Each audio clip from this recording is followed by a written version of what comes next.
Bună ziua, lume, vă aflați la Comedie Totală. În primul episod o să începem cu niște bancuri și guvuni.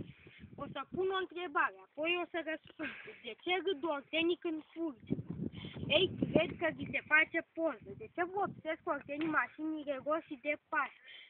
Trebuie să ciornească cu el. Știți ce legătură are ochiul cu corul? Mie când mi-a dat unul un pumn în ochi, m-a încăcat pe mine. Acum o să vă spun un banc. Erau 3 ghirieci. Stau și ei se întreabă unul pe altul. De ce ai tu botul roșu?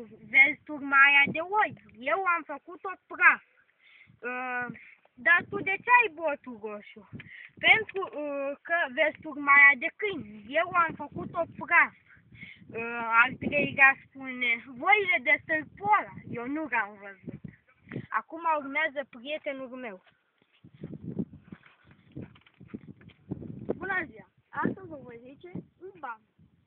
Un copil năzdrăban, în drum spre școală, s-a întâlnit la autobuz cu o femeie gravidă. Acel copil s-a întrebat, oare ce o aștepta femeia asta? Un băiat sau o fată?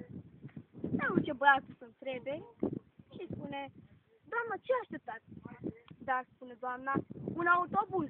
Dar face copilul, s-ai tras-o cu mega. Așa e. Frumos banc.